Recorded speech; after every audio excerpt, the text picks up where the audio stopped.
Rubber വില വീണ്ടും 200 രൂപയ്ക്ക് അടുത്തെത്തിയിരിക്കുന്നു. മാർച്ച് മാസത്തോടെ വില 220 രൂപയ്ക്ക് അടുത്തെത്തും എന്നാണ് പ്രതീക്ഷിക്കുന്നത്. എന്നാൽ റബ്ബർ മരങ്ങൾ തളിരണിഞ്ഞതിനെ തുടർന്ന് ടാപ്പിംഗ് നിർത്തിവച്ചിരിക്കുന്നതിനാൽ വില വർധനവിന്റെ പ്രയോജനം കർഷകർക്ക് ലഭിക്കില്ല. റബ്ബർ ഷീറ്റാക്കാതെ ലാറ്റക്സായും ചിരട്ടപ്പാലായും വിൽക്കുന്നതാണ് കർഷകർക്ക് വിലയുയരുമ്പോൾ പ്രയോജനം ലഭിക്കാതെ വരുന്നതിന് പ്രധാന കാരണം. റബ്ബർ വില വീണ്ടും 200 രൂപയ്ക്കരികിലെത്തി. RSS4 വെള്ളിയാഴ്ച റബ്ബർ ബോർഡ് രേഖപ്പെടുത്തിയിരിക്കുന്ന വില 198 രൂപയാണ്. കഴിഞ്ഞ വർഷം ഓഗസ്റ്റിൽ റബ്ബർ വില 213 രൂപ വരെ എത്തിയിരുന്നു.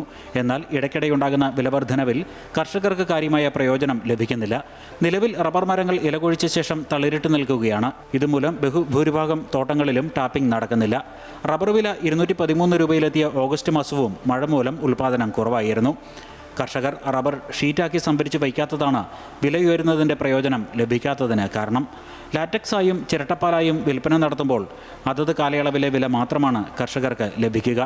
ഈ വില വർദ്ധിക്കുന്നതിൻ്റെ പ്രയോജനം ഇവിടുത്തെ റബ്ബർ കർഷകർക്ക് ലഭിക്കുന്നില്ല എന്നുള്ളതാണ്. കഴിഞ്ഞ കുറച്ച് വർഷങ്ങളായി തുടർച്ചയായി ഉൽപ്പാദനം തീരെ ഇല്ലാതെ വരുന്ന സമയത്താണ് ഈ ഷീറ്റിൻ്റെ വില വർദ്ധിക്കുന്ന ഒരു സാഹചര്യം. ഇവിടെ മുൻകാലങ്ങളിൽ വലിയ തോതിൽ ഉൽപ്പാദിപ്പിച്ചുകൊണ്ടിരുന്ന റബ്ബർ ഷീറ്റിൻ്റെ ഉൽപ്പാദനം കുത്തനെ ഇടിഞ്ഞു. ഇന്ന് ഇവിടെ ഈ മേഖലയിൽ ബാക്കി നിൽക്കുന്ന കർഷകർ ലാറ്റക്സിലേക്കും അതുപോലെ ചിരട്ടപ്പാലിലേക്കും മാറിയത് റബ്ബർ ഷീറ്റിൻ്റെ ഉൽപ്പാദനത്തെ വലിയ തോതിൽ കുറയ്ക്കുന്ന തരത്തിലുള്ള ഒരു സംവിധാനമാണ് ഇപ്പോൾ നിലവിലുണ്ടായത്. ടാപ്പിംഗ് കാലാവധി പൂർത്തിയാക്കിയ റബ്ബർ മരങ്ങൾ മുറിച്ചു മാറ്റുന്ന കർഷകർ മറ്റ് കൃഷികളിലേക്ക് തിരിയുന്നത് കോട്ടയം ജില്ലയിൽ വ്യാപകമാണ്. പുനർകൃഷിക്കുള്ള റബ്ബർ ബോർഡ് സബ്സിഡി, സംസ്ഥാന സർക്കാരിൻ്റെ കേര പദ്ധതി എന്നിവ വഴി ആവർത്തന കൃഷിക്ക് വലിയ സഹായം ലഭിക്കുമ്പോഴും ഉൽപ്പാദന ചെലവും വിലയിലെ ഏറ്റക്കുറച്ചിലുകളും മൂലം കർഷകർ റബ്ബർ കൃഷി ഉപേക്ഷിക്കുന്ന പ്രവണത തുടരുന്നതായാണ് കർഷക സംഘടനകൾ ചൂണ്ടിക്കാട്ടുന്നത്.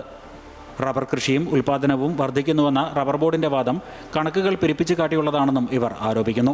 നിലവിലെ സ്ഥിതി തുടർന്നാൽ മാർച്ച് മാസത്തോടെ റബ്ബർ വില 220 രൂപയ്ക്ക് മുകളിലെത്തിയേക്കുമെന്നാണ് പ്രതീക്ഷിക്കുന്നത്. എന്നാൽ ഷീറ്റായി തന്നെ റബ്ബർ വിപണിയിലെത്തിക്കാൻ കർഷകർക്ക് പ്രോത്സാഹനമുണ്ടായെങ്കിൽ മാത്രമേ റബ്ബർ കൃഷി പഴയ പ്രതാപത്തിലേക്ക് തിരികെ എത്തൂ എന്നാണ് വിലയിരുത്തൽ. അമൃത ന്യൂസ്, കോട്ടയം.